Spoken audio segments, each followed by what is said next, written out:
Welcome to a brand new unit, Unit 3. This one's going to be kind of on the geometry side, applied geometry side. And so I want to start where I believe all applied geometry starts, and that's with similar triangles. So, okay, by the way, that's not supposed to say 301, that's supposed to say 31. What the heck? This is lesson 31, folks. Okay. What does it mean by similar? Well, if you're looking at these two triangles in front of you, you're probably saying, yep, they look similar to me. But I ask you to define what exactly is it that makes them officially similar triangles. I mean, there must be something the same, something that makes them the same, or maybe not exactly the same because they're not exactly the same, but they're similar. What is it that makes them similar? Well, with a little thought, I think you'll come across the idea that, well, you know, this angle is the same as this angle, and this angle is the same as this angle, and this angle is the same as this angle, right? All the angles are the same. All angles match. I mean, it basically looks like somebody just took a Xerox machine or something and hit the photo enlarge and went, hey, there's a triangle. Could you please make it, you know, I don't know what this is. Is this... I don't know, how 180% or something like that. Set it to 180% size, you know, whatever. And so it looks the same, meaning all the angles match. It's just that the sides are bigger. The sides are all bigger. And that's the other big thing about similar triangles is that, like, let's say I told you this side happened to be a 3, and this side happened to be a 6, and this side happened to be a 5 or something like that, right? Could happen, I believe. Okay. And then I told you that this side was a, well, let's just make it a 10 to keep things easy. Can you tell me how big that side is? Yeah, you can. You can, because we know that basically the Xerox machine doubled it from a 5 to a 10. So what it's going to do here is it's going to double that. It's going to double that from a 6 to a 12. We call this side and this side corresponding sides.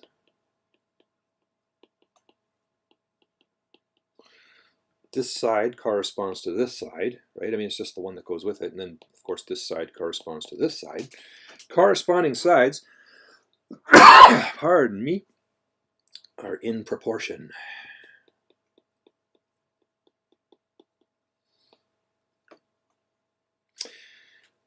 And I might state this another way and say, what was I going to say? Something like ratios of corresponding sides. That's a good way to do it. Ratios of corresponding sides are equal, which sounds like math terminology. So let's try to just make that clear what I'm saying here. I'll show it to you right here with a nice little math setup. So I went and erased a bunch of good numbers. I think that was a 3, that was a 6, that was a 5. Okay, and let's say that was a 10. Cool. Okay, so this is how you can solve these things. You can, well, you see the word proportion there? What are you doing to me? Do it. Okay, why isn't this working? Okay, there it is. Proportion. You see the word proportion? To solve these things, you can set up a proportion. Really, you can. And so when I say ratios of sides, what I mean is, like, let's say I officially decided I wanted to solve for that side.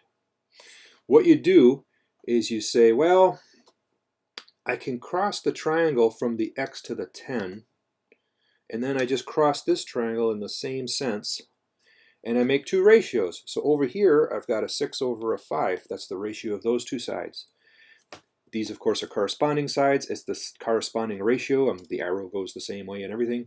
And so 6 over 5 has to be the same as x over 10. Okay, that's the big idea. Ratios of sides are the same. If the triangles are similar, meaning the angles are the same, then the ratios of any two sides is the same. So I can say 6 over 5 is the same as x over 10. Notice that when you solve this, you just kind of go like 5x this way, 6 times 10 is 60 this way, and when you divide both sides by 5, you do indeed get x equals 12, just like we were expecting. So if it's easier to see it this way, say, well, the 5 got doubled to a 10, so for heaven's sakes, the 6 must get doubled to a 12. If it's easier to do it that way, go ahead and do it that way. But the reason we have this proportion set up is because sometimes you might have sides that aren't so nice. You might have this side was a 4.68 and this side was a, I don't know, an 11.71. It's not quite as easy to say, well, what times, it's more than double. I don't know what it is. So you can just set up the proportions instead. Okay, so this is front and center for today. This kind of a setup like this kind of ratios of sides are the same like this, setting up proportions to solve for something that's missing when you have two similar triangles. So it's all about applications from here on out. So I think I got 4 here. Let's try this one. It says you're 6 feet tall. So pretend you're 6 feet tall. You're 6 feet tall. This is you. Pretend that's you. You're 6 feet tall and you have a 4-foot shadow, which means the sun is like up here someplace. So you can think of this as a triangle. Just think of yourself as a stick now. And so you're 6 foot tall and you have a 4-foot shadow. Cool. Meanwhile, there's a big tree over there. We're talking a really big tree. Really big tree. There, that's a tree. And that big tree over there is casting a 21-foot shadow. Now the thing is, the sun is so far away that the shadows are going to have, it's going to be the same angle here. So you kind of make a triangle with the tree like this. And you know that that's a straight up 90 degree, that's a straight up 90 degree. And you know that this has to do with the angle from the sun, and this has to do with the angle from the sun. And it's the same. The sun is so far away that, walking over there doesn't change the angle to the sun hardly at all. So it's the same angle. And so guess what? If these two angles are the same, well, this angle has to be the same too, doesn't it? Of course it does. Yep. Remember, all the angles in a triangle add up to 180. So if that's 90 and that's, just make something up. If that's 90 and that's 40, and that's 90 and that's 40, well, you go 90 plus 40 is 130, leaving 50 for this side. Same thing over here, right? All the angles are exactly the same. If two angles are the same, the other one has to be the same by default. Okay, let's get this stuff out of the way. It's cluttering me, man. It's cluttering me. That's 4. Okay, so I've drawn the tree and I've made the point. These are similar triangles. So meanwhile, that big tree over there is casting a 21-foot shadow because you can measure the shadow. You just walk along the ground with measuring tape or something. You got the shadow. The question is, how tall is the tree? So I'm going to put a big X there. That's an X. Put a big X there. How tall is the tree? Well, I'm looking over here and I'm saying, okay, I want the X and I've got the 21, meaning I want to cross the triangle maybe this way. I suppose there's no reason I couldn't cross it going up instead of down, but I like to start at my X. So X going down to 21 like this. Cool. Now all I have to do is make sure I cross this triangle in the same, in the same way, like that. There we go. So you're crossing the triangles in the same way. You're taking the ratios of the same corresponding sides, if you want to say it more technically. But you're crossing the triangle in the same way is the thing. So then you can use that to set up your proportion. So over here, I'm going from a, I'm going from a 6 to a 4. Right? I go across the 6 and then I cross the 4. And over here, I cross the X and then I cross the 21. So 6 over 4 is the same as X over 21. 6 is to 4 as X is to 21. Ready to solve. 4 times X goes this way. 6 times 21 is 126, goes this way. So I need to divide both sides by 4. X is equal to, that would be exactly 31 and a half. The tree must be 31 and a half feet tall. And if you want, you can say 31.5 feet. And if you want, you can say 31 foot 6 inch, right? Because half a foot is 6 inches. Cool, so that's good. You can use this stuff. You can go out and start measuring your trees. Or even buildings or something. Okay. Of course, you need a measuring tape to measure their shadows. But here's another one. More similar triangle action here. Biff is 5'10" tall and he's casting a 4'7" shadow, but he's positioned himself within the shadow of a big post. So we get this big old post here. So the post is casting a shadow down here, and what Biff did is he kind of walked back and forth until the top of his shadow was exactly in the same spot. Okay, so that's the idea, is that, well, basically we have a triangle here. Let's use a pen. We have a triangle here. This is Biff and Biff's shadow. And then we have another triangle here, which is the post and its shadow. So the triangles are kind of inside of each other, but that's okay. They're still similar triangles. That's a 90, that's a 90. This angle is obviously the same for both triangles. So by default, this angle must be the same for both triangles. They're similar triangles. Okay, so what else we got for dimensions? I suppose we should label some dimensions on here. 5'10", that's Biff. 5'10" inch. And his shadow is 4'7" inch. 4'7" inch. He's positioned himself with the shadow of a big post. Okay. The tops of the two shadows coincide. Yep. If Biff is standing 12 feet from the base of the pole, so actually the 4'7" goes from Biff to the end, and then we've got 12 foot going from Biff to the pole on this side. Okay, so we want to clearly mark our dimensions like that. It's good to use these arrows and stuff. So he's standing 12 feet. So how tall is the pole? Okay, there's the X. There we go. So we got two kind of challenges with this one. One challenge is that we've got feet and inches. And let me just put a note here about mixing feet with inches. One thing you can do is you can go all inches. So 5'10" is equal to 5 times 12 plus 10 is equal to 70 inches, right? There's 12 inches in every foot, so if you got 5 foot, 5 times 12 is 60, and you add the 10 is 70 inches. You can go all inches. That might be the easier way, but except that at the end you're going to have to convert back to feet and inches. Or if you do decimal feet, carry 3, 4 decimals. How would you do decimal feet anyway? Well, 5 foot 10 inches would be 5 whole feet and then 10 twelfths, right? A whole foot is 12 inches, so you'd have 10 twelfths. And if you do 10 twelfths on your calculator, it's going to say 5.83333333333333333. And what I'm saying is, don't just use 5.8. Your results will be all messed up. 5.83 isn't even that good. It's better, certainly better, but it's not even that good. 5.833 is still better. Even that's not the best. The best is to go 5.8 and then go wild on the 3 button. Probably if you used like 4 decimal places, that would probably be enough, really. But please don't just use 5.8. That's rounding it off way too much. You'll end up with an answer that's all squishy. Okay. So I guess while we're on the topic, what would you do if you had, say, 2 feet, I don't know, about 2.6 feet. How would you make that into inches? That would be 2 foot, and it wouldn't be 6 inches, right? Because 0.5 is 6 inches. 0.5 is half a foot. Half a foot is 6 inches. What you'd have to do is you have to think of the 0.6 almost like it was saying 60%. And you'd have to say 0.6 times 12 to get 7.2 inches. So 2.6 feet is the same as 7.2 inches. Again, just take that decimal part, multiply it by the 12. It's just like taking 60% of 12. 0.6 is 60%, 60% of 12 is 7.2, so that's 2 foot, 7.2 inches. Okay, so now you know how to convert inches to feet. You just divide by 12. Make sure you carry some decimal places. And then feet to inches, decimal feet to inches. You take the decimal part times 12. Okay, good. So we got that mentioned. That's a good thing. Now, let's get that out of the way. What approach am I going to take? I'm going to take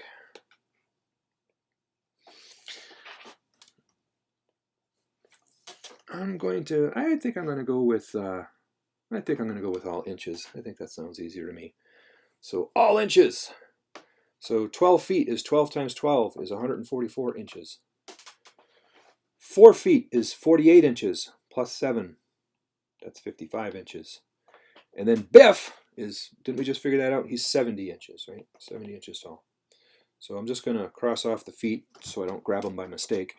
So Biff is 70 inches tall. He's standing 144 inches from the base of the post, and then his shadow extends out 55 inches further. Cool. Now we got to get the similar triangles going. And here it might be nice if you just kind of pull the two triangles out separately, just so you can see this a little bit easier. Over here is Biff. He's 70 inches tall with the 55-inch shadow. Over here is the pole, which is inches tall. And then, don't do this. Okay, it's a very common mistake. Why not do that? Well, you want to put the length of the shadow here, right? But the shadow of the pole goes all the way from here to here. It's 144 plus 55. That's a fun addition problem. It's 199. So it's actually 199. So make sure you get that part right. Okay, from there, I think it's we're practically home free, right? I want X. I know 199, so I'm going to cross the triangle this way. Cross this triangle the same way, in the same sense. And then you can set up your nice little proportions. X over 199 is equal to 70 over 55. Cross product time, 55x. 199 times 70. Huh. Good thing I'm a cyborg. So I got 199 times 70. Cyborg is 13,930. It's a lot of inches, folks. Okay, and then you divide by 55 on both sides. So you take that 13,930, divide by 55, and you get, well, you get 253.27, and it's got a bar over it, which means 0.27 forever. 27, 27, 27, like this. Now that's inches. Remember, we've been working with inches. What I'd like to do is feet. So if I divide by 12, because every 12 inches is a foot, if I divide that by 12, now I'm getting 21.106, and that's a bar. 106, 106, 106, and so on forever. And that's feet. So my answer is going to be, come up here, it's going to be 21 feet and how many inches? You have to multiply that by 12. Take the decimal part by 12. So what I'm doing on my calculator is I'm just going to subtract the whole number, subtract 21. That leaves me the decimal part, and then I can just say times 12, boink, and I've got, well, according to this thing, and I'm just going to round to 1/10 of an inch because I don't think we can really claim much more accuracy than that, really. So 21 foot, 1.3 inch. That's how tall that pole is. Of course, if I were standing out in the yard, I might just say, that's 21 feet.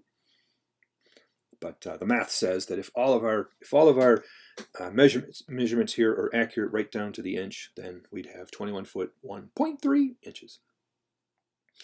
Cool. Similar triangles in action. Now, in order... Okay, so we're going to go a little further with our similar triangle action. Some more complicated constructions is what I mean. And in order to do that, we should first make sure we know a few theorems from geometry. Hopefully these theorems are something you're just going to say, yeah, I can dig it. I know what you're saying there. So what I've got here is I've got an XY axis here. So this is supposed to be nice and perpendicular there, right? That's my XY axis. So let's just put a little 90-degree symbol there to show that that's at 90 degrees. And then I've got two, these are parallel lines.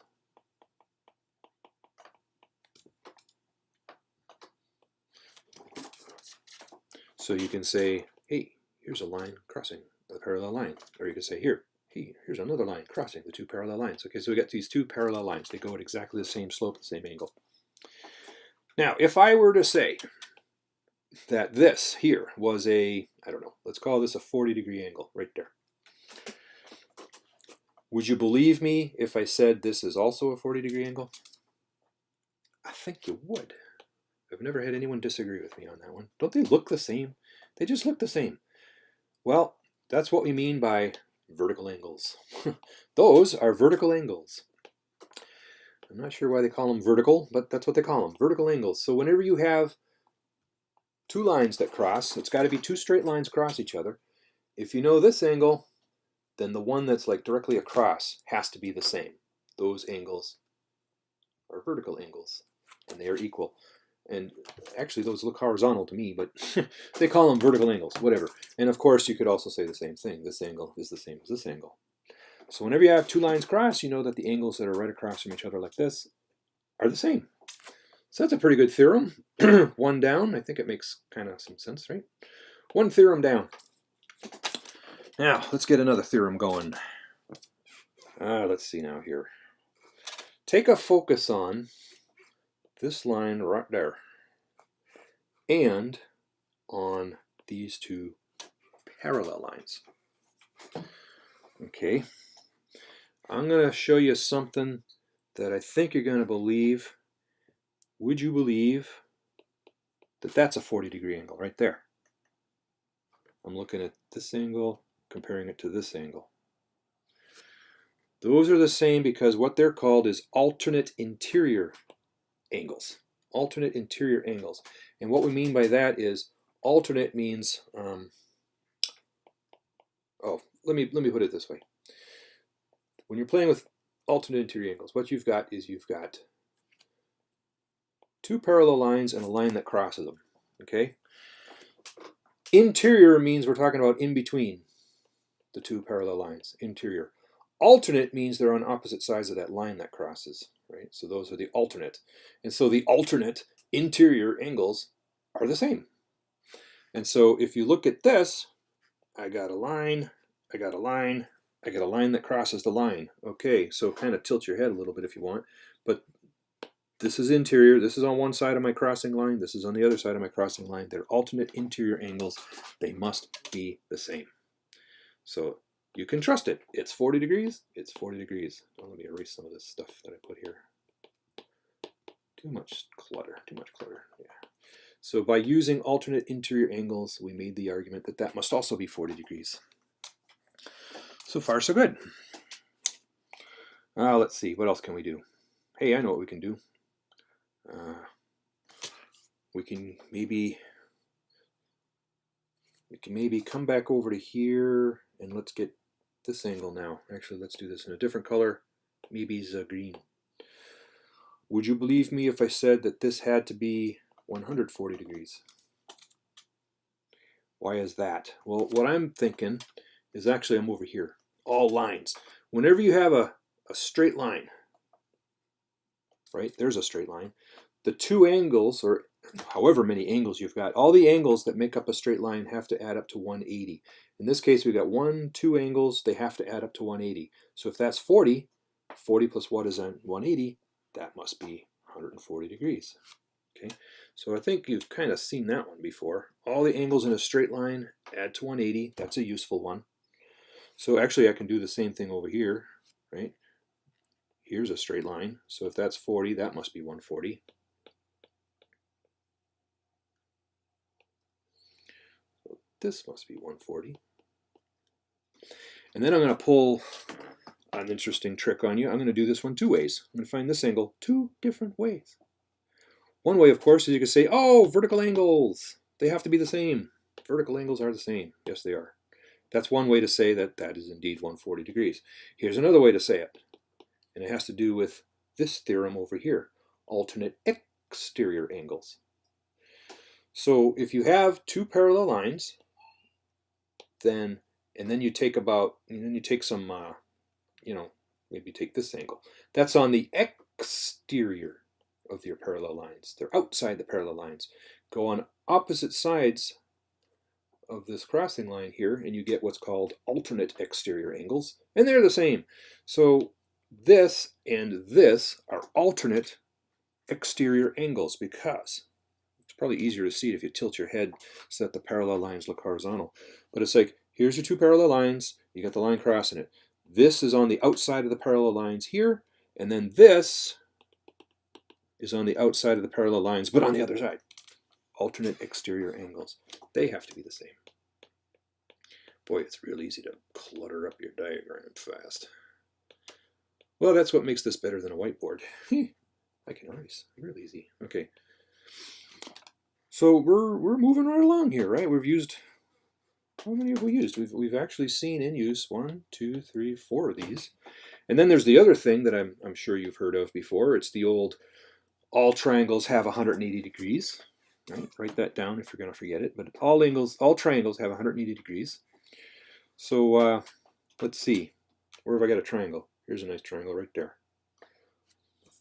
What's this angle? Well, this has to be 90, right? Because it's the XY axis. We know it's all 90. So that's 90 or another way we could do it is we could say, hey, here's a straight line. These angles add up to 180, so that's a 90, that's a 90. In any case, that's a 90. And so this has to be, let's see, 90 plus 40 is 130. Something's weird here. Well, I should trust it, right? 90 degrees plus 40 is 130. 130 plus what? 130 plus 50 would give me 180. So that must be a 50-degree angle, which means over here I have a 50-degree angle, right? Vertical angles. And this is a straight line, which means this has to be, let's see, if that's 50, this would have to be 130 degrees right there. Which means this would have to be 130 degrees right here.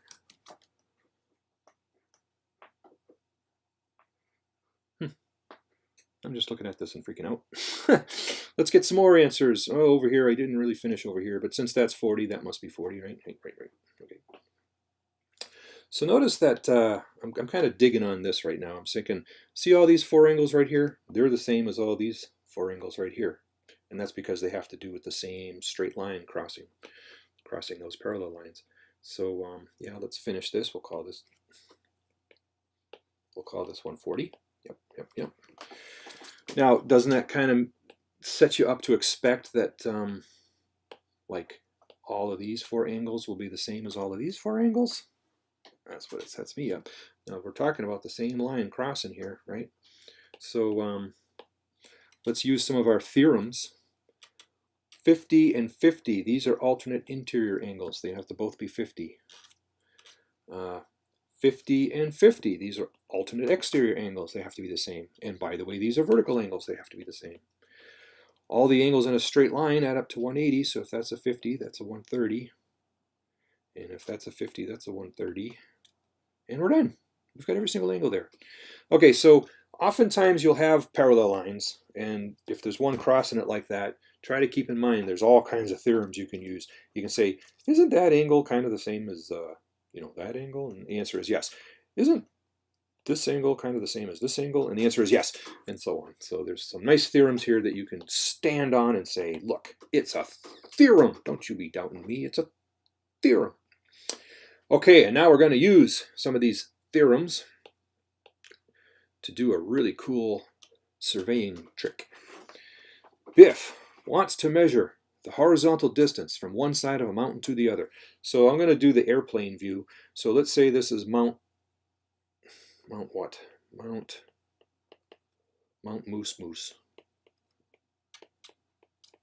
Look at me, that's what they name the mountain, Mount Moose. And what you're trying to figure out is how far is it from here to, let's just say here. You're trying to figure out how far it is from here to here. Well, you could try to look, but there's a mountain in the way, so you can't really see. You could, if you're thinking of like using one of those laser things that measures distance, well, you can't put the laser through the mountain. So that's not going to work. You could try to walk over the mountain, but then what the heck, that's not going to work either, right? So what are you going to do? So what you have to do, the old surveyor's trick, is you have to come over here somewhere and drive a post. Drive a post right there.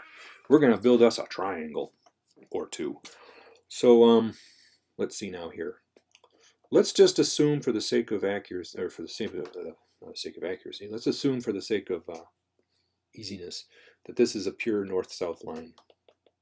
Okay, so that's a straight up down right there from there. Now you come over to this post, and you can sight to this post, and actually what you want to do is you want to stand back here someplace. Stand back here someplace. Sight over the post here to that post right there. Okay? And then do the same thing but over here. You're going to sight over this post. Ooh, looks like I put that in the wrong spot, didn't I? I think I'll use an eraser this time. Okay. Let's try to make this look a little bit more. Come on, you. Let's make this look a little bit more convincing. So he's over here. Yeah, he's over here. And he sights over this post at this post over there. Okay.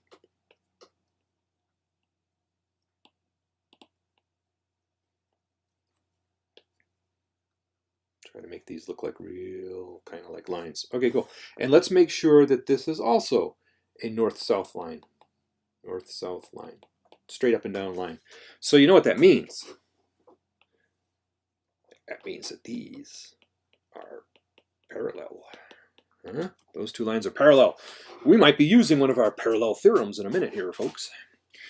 Now, the reason you have to walk away from the mountain is because over here, presumably, you can measure some things, and I'm just going to make up some numbers here. Let's say this is, I have no idea. Let's say this is like 150 feet on this side, and you can easily measure from here to here, and that's going to be, oh, let's say that's 125 feet, just making this up. Now, x, this is what we want. We want this over here, x.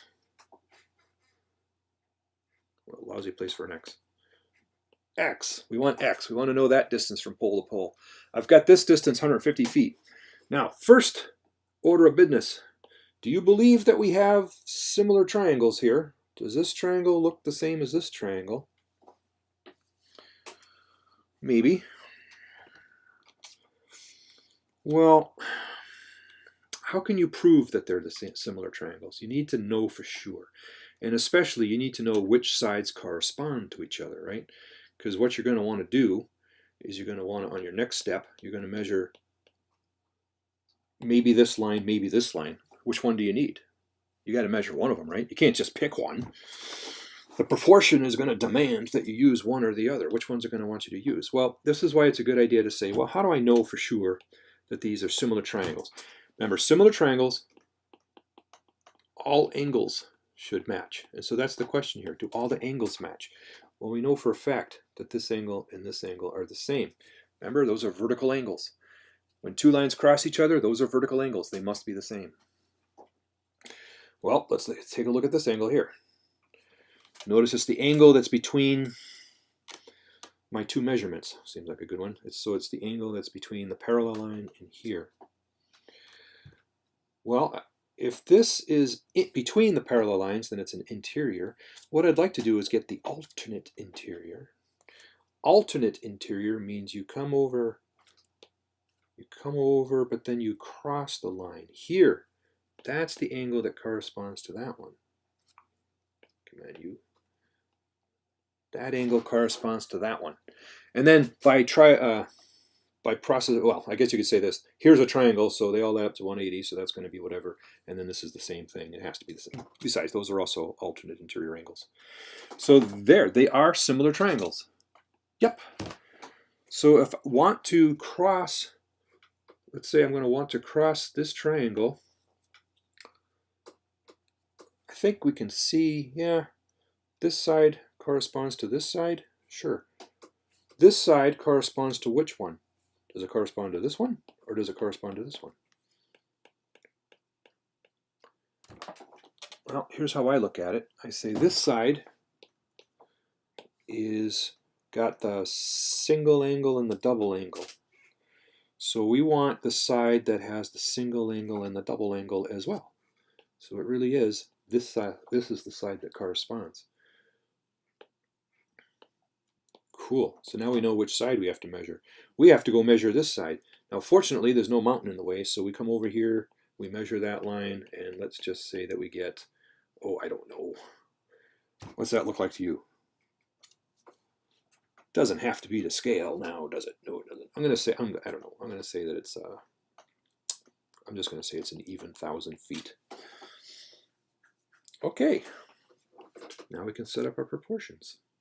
So you cross the triangles the same way. I want to cross from the x to the 1,000 this way. Okay. You know, I probably should have kept it clear this way, because this side corresponds to this side. Use a single hatch for those. This side corresponds to this side. Use double hatches for those. There. That makes the next step easier to see. So I'm crossing from the single hatch over to the double hatch. I want to cross from the single hatch over to the double hatch. So that's the way I cross my similar triangles to set up my proportion. Again, I went from single hatch to double hatch. So what's my proportion then? It's x over 1,000 on this triangle. It's 125 over 150 on this triangle. And I'm going to let you do the cross product stuff and make sure you get the same thing as me. 125,000 this way, basically, divided by 150 equals, boom, 833.3 bar feet, which is 833, and 3 bar means a third. What's a third of a foot? How many inches is a third of a foot? You take 12 inches, divide by 3, it's 4 inches. So the best answer you can come up with is 833 foot 4 inches. That's pretty good. That's pretty good. I like that. By the way, I might as well just throw this little piece of advice on you. When I'm looking at this proportion and I'm solving it on my calculator, all I got to do, this is called the rule of 3. You just take the two numbers that share a diagonal and you multiply them, right? So you start by going 125 times 1,000. You hit equals, and then you divide by the leftover. That's all you got to do. You don't have to write down the cross products and all that stuff. You can just do it in your head. Or not in your head, but do it on your calculator. So 1,000 times 125, you multiply the two numbers that are on the same diagonal, and then you divide by the other number. Rule of 3. Used to be, to graduate high school in the 1800s, that's what you needed to know, the rule of 3. Of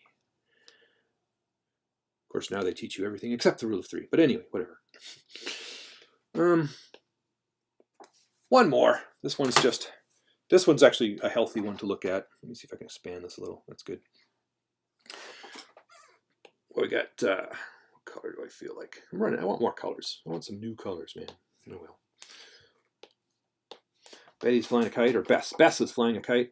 She's let out 1,000 feet of string. No, not 1,000, 100. She's let out 100 feet of string. The kite is 70 feet above the ground. Okay, so I guess we can label some dimensions here. There's 1,000 feet of string. I did it again. There's 100 feet of string, and it's 70 feet above the ground. So let's just kind of make like a little triangle-ish thing here. 70 feet above the ground. Okay, cool. Suddenly, she lets out another 40 feet of string. By the way, you always want to read these things carefully. Right? Did she let out string? Did she reel in string? What'd she do? She lets out another 40 feet of string. So from here to here is 100. And then she's going to let out another 40 feet. So from here to here is 40 feet. Okay. And the question is, how high is the kite now?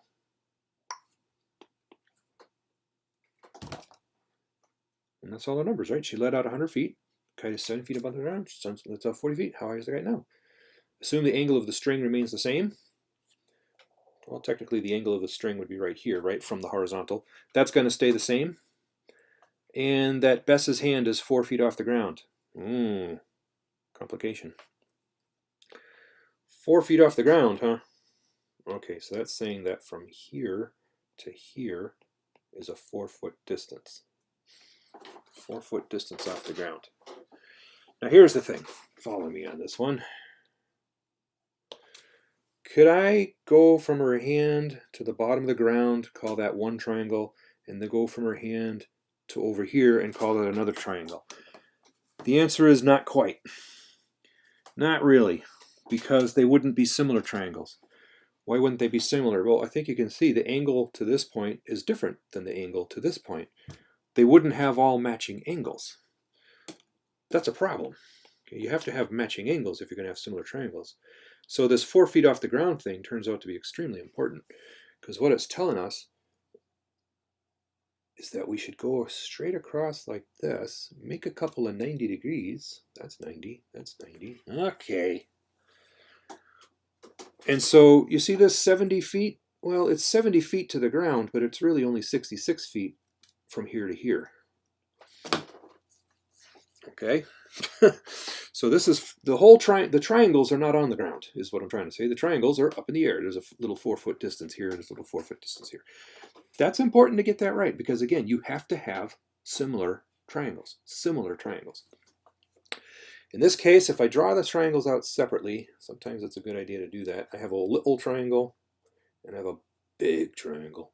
The little triangle is when we had only 100 feet of string, and it was 70 feet off the ground, but the triangle side is 66 feet. And then over here, the big triangle, well, we let out another 40, so now we're up to 140 feet of string. And then I'll just call this X. But remember, we're going to have to add back 4 feet in a little bit because I've just redefined x. X is now standing for the distance between there and there. It's the side of that triangle. So to get the distance off the ground, we'll have to add 4 feet back. But that's after we do our proportion. So proportion time. Let's see. These are similar triangles, right? That's a 90, that's a 90, and so on. So all the angles are the same. Yep. So I'm going to cross from the x to the 140. I just got to make sure I cross this triangle in the same sense, which would be this way. Then I can write my little proportion here. 66 over 100 is the same as x over 140. Notice it completely didn't matter if I did this way instead. It would come out the same, right? The cross products are going to be the same. Either way, try that rule of 3 that I was just talking about. You could take that 66, multiply it by the 140, because those are the two numbers that share the diagonal. Notice that's true whether you're talking about this one or this one. You're multiplying 140 times 66. Either way, you're getting an answer. And then you have to divide by the leftover, which is 100. And you get 92.4 feet is my x. Again, don't forget to add the 4 feet. So 96.4 feet off the ground. And if you wanted to make that into feet and inches, you'd say 96 feet. And remember, the 0.4 feet is kind of like 40% of a foot, 0.4 of a foot. So you go 0.4 times, well, a full foot would be 12. So 0.4 times 12 gives me like 4.8 inches, something like that. Now, I'm not saying that we, if I were out there and I said I let out 100 foot of string, I don't think I would have meant that I let out 100.000 feet of string. And I don't think I would have said that it's 70.0000 feet above the ground. So is this really accurate? Well, again, the calculator assumes perfection in all measurements. The calculator assumes that was a perfect 100 and a perfect 70. Therefore, you should exactly get 96 feet, 4.8 inches. In reality, you might say, yeah, it's about 96 feet. You might even say it's about 96 foot, maybe 5 inch, something like that. But there's the math answer right there. Okay, so we got a little discussion on accuracy and precision in there. That's good. We got the rule of 3 in there. Good. You can now graduate high school in the 1800s. Woohoo! And I guess that's good. That's good. That's our similar triangle lesson.